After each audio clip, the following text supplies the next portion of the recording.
വൈദ്യുതി വിതരണത്തിൽ സർക്കാർ സമ്പൂർണ്ണ പരാജയമാണെന്ന് ആരോപിച്ച് ഡിവൈഎഫ്ഐയുടെ നേതൃത്വത്തിൽ കണ്ണൂർ വൈദ്യുതി ഭവനിലേക്ക് പ്രതിഷേധ മാർച്ച് നടത്തി. ഡിവൈഎഫ്ഐ സംസ്ഥാന സെക്രട്ടറി വി കെ സനോജ് പ്രതിഷേധ സമരം ഉദ്ഘാടനം ചെയ്തു. എന്താണ് പവർ കട്ട് എന്ന് ചോദിച്ചിരുന്ന ഘട്ടത്തിൽ അവർക്കതിനെക്കുറിച്ച് ഒരറിവും ഉണ്ടായിരുന്നില്ല എന്നതായിരുന്നു യാഥാർത്ഥ്യം. പക്ഷേ ഈ സതീശൻ മേനോൻ അധികാരത്തിൽ വന്നതിന് ശേഷം കഴിഞ്ഞ കുറച്ച് ദിവസങ്ങൾക്കുള്ളിൽ കേരളത്തിൽ എല്ലാവരും ഈ പവർ കട്ടിന്റെയും ലോഡ് ഷെഡിങ്ങിന്റെയും വലിയ ദുരിതം അനുഭവിച്ചുകൊണ്ടിരിക്കുകയാണ്. ഇവിടെ സൂചിപ്പിച്ചു, ലോകത്തെമ്പാടുമുള്ള ആളുകൾ ആവേശത്തോടുകൂടി ലോകകപ്പ് ഫുട്ബോൾ വീക്ഷിക്കുന്ന സമയമാണ്. ആവേശകരമായ ഫൈനൽ പോരാട്ടം നമ്മളെല്ലാം പ്രതീക്ഷയോടുകൂടി കാത്തു നിൽക്കുകയാണ്.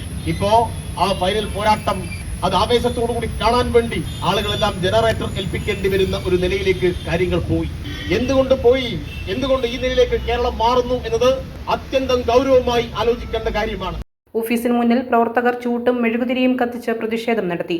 ജില്ലാ പ്രസിഡന്റ് കെ അനുശ്രീ അധ്യക്ഷയായി.